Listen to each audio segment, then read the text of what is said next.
Bonjour mes Odettes, j'espère que vous allez bien en cette nouvelle journée, que vous êtes de bonne humeur et que tout va bien pour vous. Aujourd'hui, on va voir ensemble une petite recette de quiche aux oignons, une salade de pâtes, mais aussi un moment de soin. On va faire une petite manicure au gel ensemble.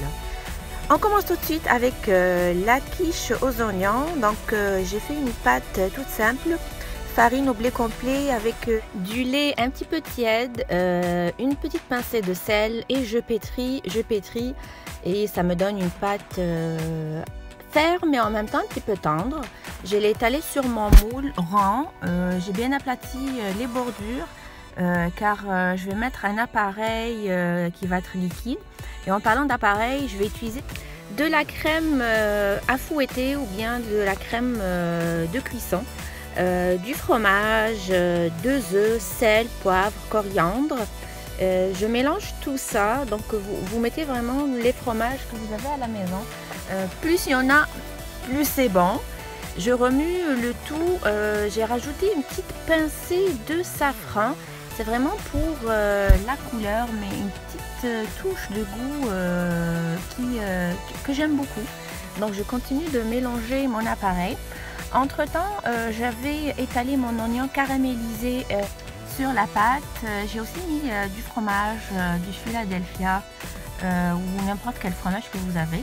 Donc là, j'ai versé sur l'oignon mon appareil constitué d'œufs, etc. C'est ce qu'on a vu tantôt. Et là, je saupoudre avec du fromage râpé pour que ça gratine une fois mis au four. Donc voilà, on regarde de près ce que ça donne.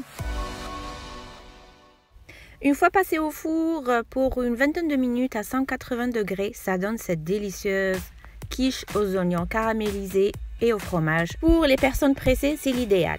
Ma recette de salade de pâtes est constituée de ces ingrédients: fromage, tomate, capre, oignon, thon, olive que j'ai découpé le tout en petits morceaux. J'ai déjà préparé mes pâtes, les faire bouillir dans l'eau. Et je verse tout simplement ma petite préparation dessus. Et je rajoute bien sûr une petite touche d'huile d'olive, sel, poivre et pour ceux qui souhaitent une petite touche de moutarde de Dijon et une petite cuillère de mayonnaise. On mélange le tout et hop, c'est prêt, à table, tout le monde mange.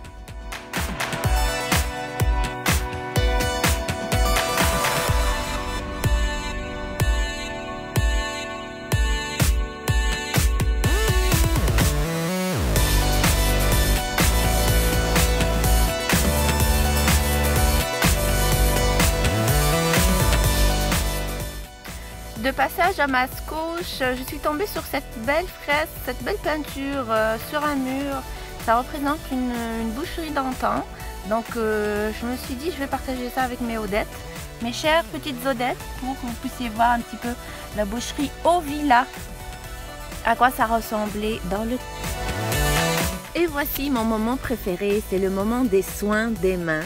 Alors j'ai décidé aujourd'hui de me faire une exfoliation des mains, retirer l'ancien vernis et m'hydrater les mains et mettre une nouvelle couche de vernis au gel.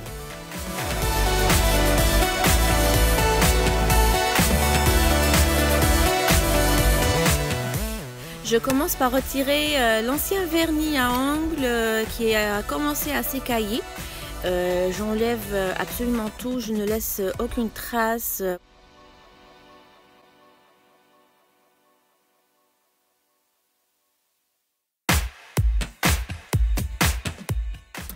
Là, je passe à l'étape de l'exfoliation. J'utilise l'exfoliant Saint-Yves à gros grains. J'aime beaucoup ce produit-là. J'aime son parfum et puis son efficacité. Et puis, rapport qualité-prix, il est comme indiscutable. Donc, moi, je prends souvent celui-là. Pour le visage, je prends un grain moyen parce que la peau est plus fragile à ce niveau-là.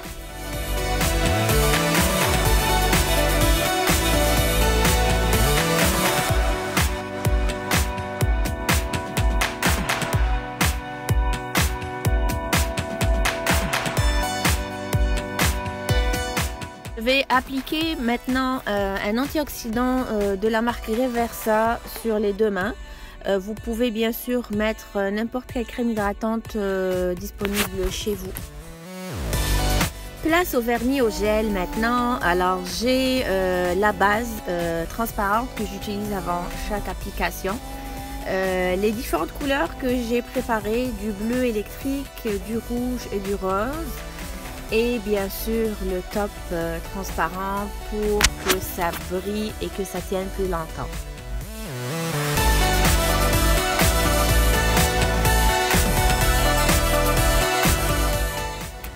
Quelle couleur choisir?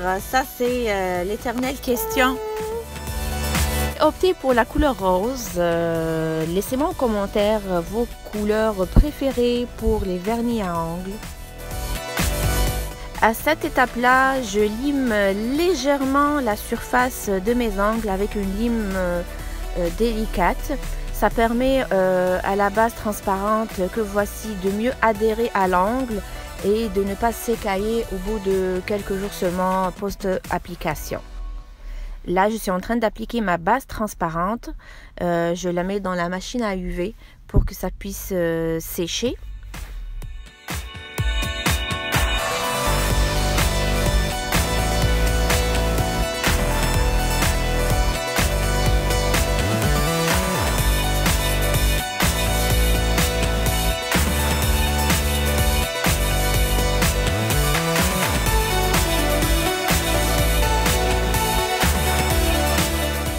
Je passe à l'étape de la couleur. Là, j'applique mon vernis rose sur tous les angles.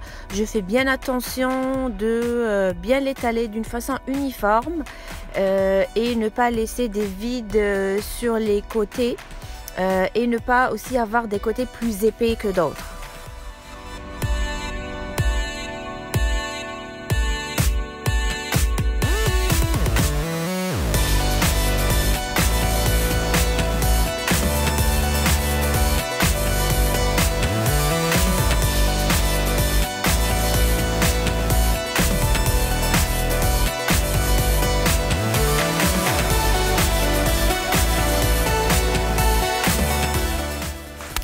À ce moment-là, j'applique le top qui est transparent et qui permet de fixer la couleur afin qu'elle dure plus longtemps.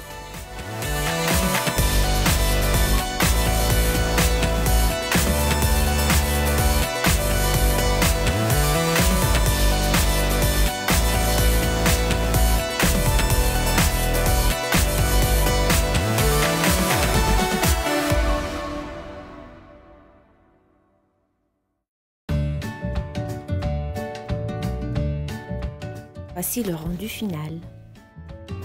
Déjà la fin de cette vidéo, j'espère que ça vous a plu et je vous dis à très bientôt pour une nouvelle vidéo.